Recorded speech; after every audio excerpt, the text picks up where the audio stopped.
Hello दोस्तों, स्वागत है आपका रोजगार अपडेट्स में। इंडियन पोस्ट जीडीएस की नई वैकेंसी निकली है। आज उसके बारे में डिटेल में डिस्कस करेंगे कि एलिजिबिलिटी क्या है। जैसे कि मालूम है आपको, ये जीडीएस की जो वैकेंसी है इसमें 21,413 पोस्ट निकली हैं। इसकी जो एलिजिबिलिटी रहती है, एलिजिबिलिटी क्या है, एग्ज़ाम वगैरह है या नहीं है, वो सब डिटेल में डिस्कस करेंगे हम लोग। सबसे पहले क्या है इसमें एलिजिबिलिटी जो है वो 10th पास, और इसमें कोई एग्ज़ाम नहीं होता, तो डायरेक्ट एंट्री है इसमें।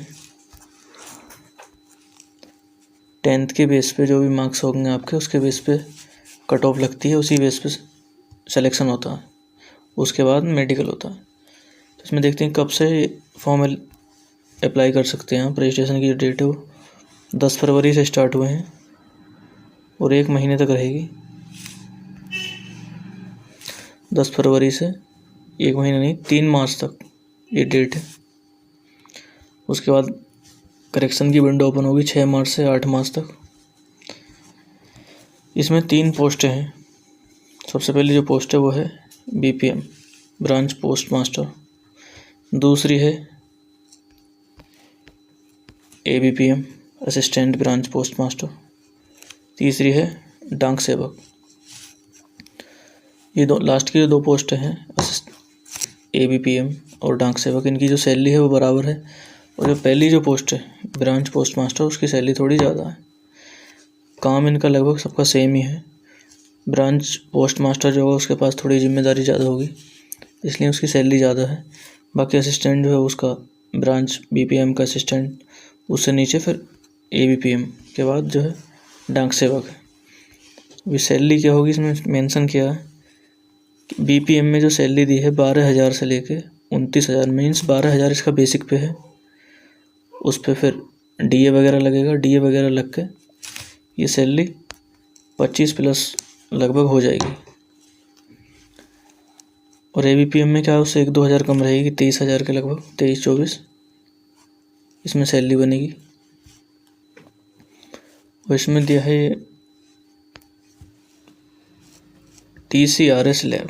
TCRS means time related continuity allowances, मतलब जो बेसिक पे है, ये बेसिक पे दिया है अपना 12,000 से 29,000 तक बीपीएम का, और 10,000 से 24,470 तक एबीपीएम और डाक सेवक का।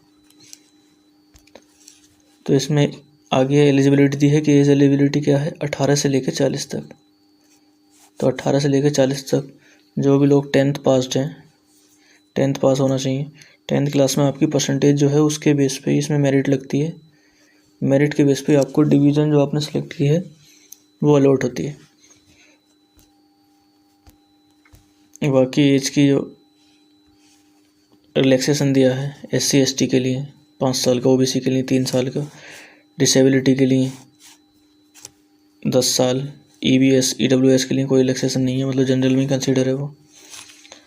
एजुकेशन क्वालिफिकेशन जैसे कि बताया कि 10th पास होना चाहिए किसी भी रिकॉग्नाइज्ड यूनिवर्सिटी बोर्ड से, चाहे वो CBSE हो या यूपी बोर्ड हो, किसी भी स्टेट का बोर्ड हो।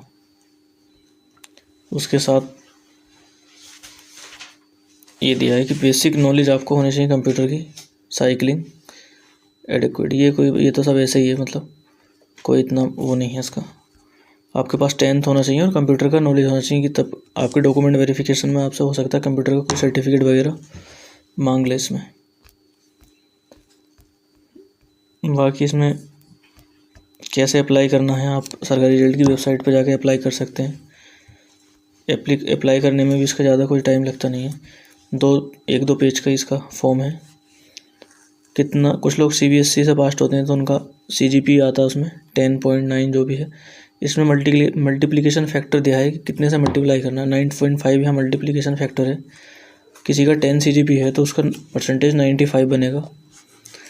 किसी का 9 है तो वो 9.5 से मल्टीप्लाई करके जितना भी बनता है 85 लगभग वो बनेगा। उसी हिसाब से इसमें सबका मल्टीप्लिकेशन फैक्टर इन्होंने मेंशन कर दिया है कि 9.5 रहेगा। आपकी जो भी CGP आई हो उसको 9.5 से मल्टीप्लाई करके आपकी परसेंटेज बनेगी। फिर इसमें वर्क वगैरह कितने घंटे का क्या रहना है, तो वर्क जो रहेगा इसमें 4 से 5 घंटे रहेगा। मिनिमम 4 आवर्स, मैक्सिमम 5 आवर्स का काम रहेगा इसमें। और इसमें आप नोटिफिकेशन में मेंशन है कि आप इसके साथ कोई भी काम कर सकते हैं। बाकी सेंट्रल गवर्नमेंट की जो वैकेंसीज होती हैं उनमें अलाउ नहीं होता है कोई और काम करना जॉब के साथ। इसमें मेंशन है कि आप कोई और काम करना चाहें तो आप लीगली उस काम को कर सकते हैं। मतलब कोई ऐसा नहीं गवर्नमेंट की तरफ से अलाउ नहीं है, अलाउ है। इसको आप as a part time job ले सकते हैं। और कोई भी आप तैयारी करना चाहते हैं, कोई और अपना बिजनेस करना चाहते हैं साथ में तो कर सकते हैं। लेकिन इसमें उतनी सारी वो सारी फैसिलिटीज़ नहीं है जो गवर्नमेंट्स की, सेंट्रल गवर्नमेंट की बाकी जॉब्स में मिलती हैं। तो इसमें मेंशन कर रखा है कि आप, ऐसा नहीं है कि HRDA या 8 पे कमीशन वगैरह हो जो अदर सेंट्रल गवर्नमेंट की वैकेंसीज में लगेगा तो इसमें भी अप्लाई होगा, ये सब नहीं होगा इसमें। सो वो सब उस पर मैंडेटरी करता है, वो अप्लाई करते हैं नहीं कर सकते, बट यू कांट क्लेम। कोई भी आप ऐसा परक से रेवेन्यू इसमें क्लेम नहीं कर सकते। मिनिमम सैलरी वही डिसाइड करेंगे, 10,000 रखें, 15,000 रखें, लेकिन अभी मेंशन करिए कि 12,000 से लेकर BPM की। बाकी यहाँ दिया है कि एप्लीकेशन किस बेस पर सिलेक्शन क्राइटेरिया 10th 12th के बेस पर शॉर्ट लिस्ट किए जाएंगे, 10th के बेस पर शॉर्ट लिस्ट किए जाएंगे। उसके साथ उसके बाद जो आपका मेडिकल होगा, DB होगा। DB में आप DB में जो भी अपने डॉक्यूमेंट्स, आपने जितनी भी CGPA लिखी है उसका प्रूफ देना होगा आपको, 10th के मार्कशीट वगैरह। फिर आपका मेडिकल होगा। यही सब है इसमें। बाकी यहाँ मेंशन है एक पॉइंट में क्या GDS को जो है यहाँ पे लिख रखा है कि applicant must clearly understand that GDS are not regular employee of department central government so that their emoluments, allowances and other entitlements are not as per the central government employees. मतलब इसको जो है कोई रेगुलर एम्प्लॉयमेंट ना समझें central government की जो other vacancies होती हैं। सो कोई भी कैंडिडेट ऐसे क्लेम नहीं कर सकता कि जो सेंट्रल गवर्नमेंट के अदर कैंडिडेट्स को जो अदर जॉब कर रहे हैं उनको जो एलिजिबिलिटी, जो भी उन्हें DA या HRA मिल रहा है कि सेम हमें दीजिए, उस तरह से आप इसमें क्लेम नहीं कर सकते।